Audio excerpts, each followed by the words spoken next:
the whole life after death thing, I think like everybody else, we had a caller in the first hour who mentioned reincarnation and said, look, it was in, or is in the Bible, and to a much greater degree used to be in the Bible, but was kind of yanked out. Yes, I heard him, and I heard the question. You did? Wonderful. All right, stay right there, Doctor. Dr. Brian Weiss is my guest. Thousands, tens of thousands of patients, perhaps, and many, many lives. In fact, that resonates with the title of the book, Same Soul, Many Bodies. That's one of the books. We'll explore all of that, and you can make your own decision as the night progresses with Dr. Brian Weiss. With Art Bell. It is, and Dr. Brian Weiss definitely exploring areas that you will not hear explored in the rest of the media. You just don't hear it. So here would be the place where you come, and so many do. Dr. Brian Weiss is a graduate of Columbia University and Yale Medical School. Not a lightweight, folks. Dr. Weiss, Chairman Emeritus of Psychiatry at Mount Sinai Medical Center in Miami, maintains a private practice as well in Miami. He'll be right back. Don't move. I think I'm much like many of you in that I really want to believe in an afterlife.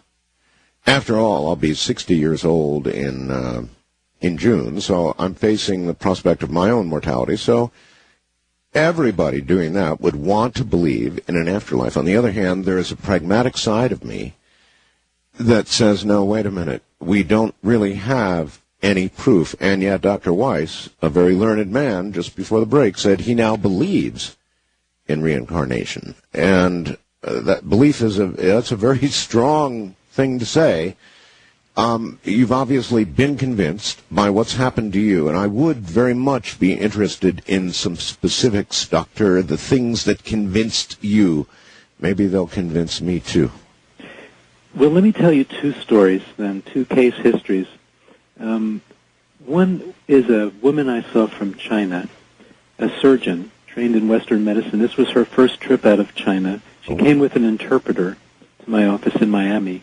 And we did a past life regression. She couldn't even say hello in English. Couldn't speak any English at all. That must have made, I would think, in the synergy between doctor and patient, that would make it doubly tough.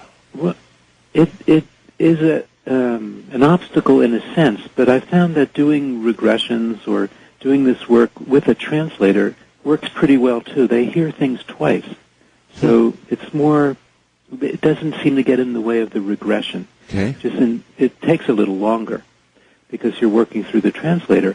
But we were doing it, and I've been all over the world doing this in different languages, Spanish and Italian and Portuguese. So to do it in Japanese too. So here was Chinese, and she was an important woman in coming from Beijing, and as I said, a surgeon. And she remembered a lifetime during this regression in the San Francisco area of the U.S. about 1850. And in that life, she was having an argument with her husband. And she began to speak during the session in very colorful, fluent English. Wow. And this is that xenoglossy thing, speaking foreign languages you've never learned. The translator didn't realize it at first because translators hear one language and they translate into the other. So he started translating the whole thing back into Chinese for me. And I had to hold up my hand and say, stop it. I understand the English. So yes. That kind of thing, because I knew, and he certainly knew, I thought he would fall out of his chair, the translator, that she couldn't speak English at all 30 minutes before this. And here she was speaking English fluently. So as a scientist, you have to say, what is this? How does this work? What is this all about? Another case is a woman that I started to mention before the break, Jenny Coquelle, a British woman. I met her at first when she was 41 years old, and she was talking to her 85-year-old son and her 81-year-old daughter.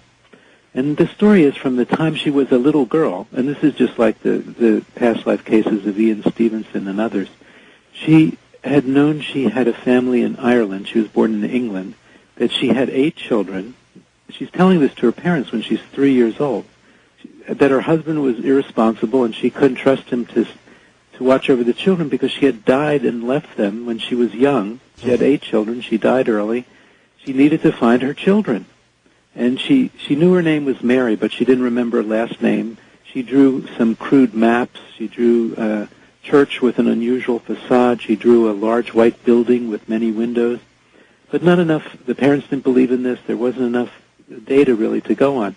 Jenny grew up and got married, still with intrusive memories, dreams of this past life family in Ireland and her 8 children. She got out her maps. Now, she's an adult with 2 children of her own.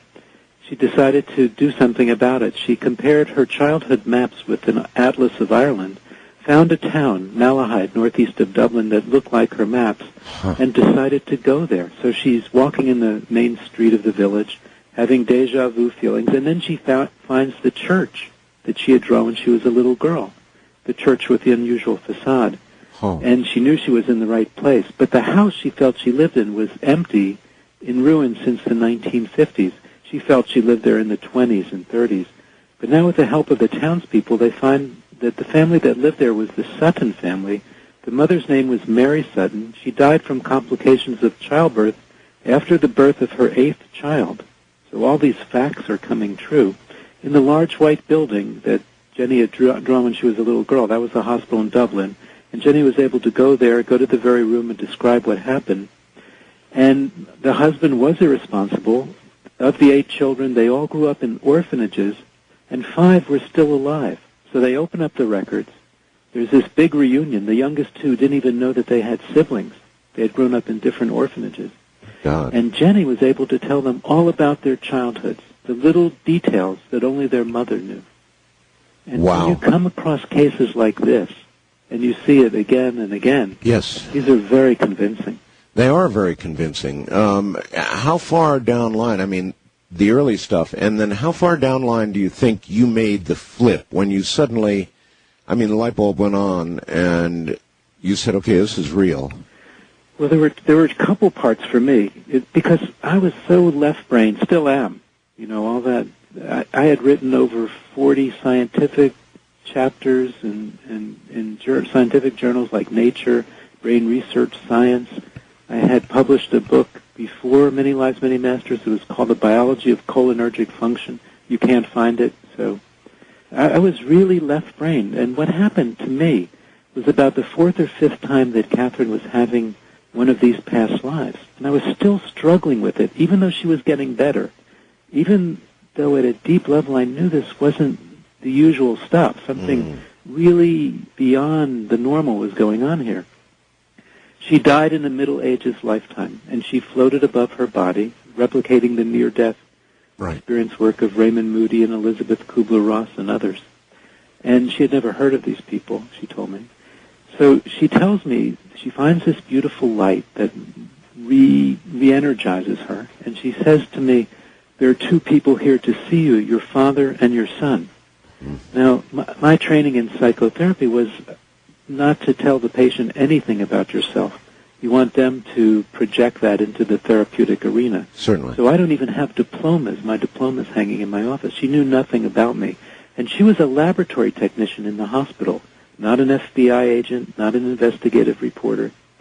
She tells me, my father is there and my son. She says, your father's name is Avram. And that's how she pronounced it, Avram. She's a Catholic woman from New England. She didn't say Abraham or anything like that. She said, he died from his heart, and your daughter is named after him, and your son is here, and he's very tiny and shining brightly, and his heart is important also because it's turned around backwards, but now it's in the right place. And she went on to tell me many more details about my father and my son. My father had died of a heart attack 2 years before her therapy began, so she was right about the heart. His Hebrew name was Avram, but nobody ever called him that. He was called Reds because of his hair color. Nobody except my wife and I in Miami knew this, and there was no place to look it up. He didn't even have an obituary when he died, and my daughter Amy was named after him, just as she knew. My first child, the son, died when he was 3 weeks old of a very rare congenital heart disease called total anomalous pulmonary venous drainage. What that is, the blood vessels from the lungs to the heart are coming in the wrong side of the heart, so functionally as if it were turned around backwards. And he had died a decade before, 10 years before her therapy began. no place to look this up. He died in New York City. This therapy was taking place in Miami. Again, no obituary.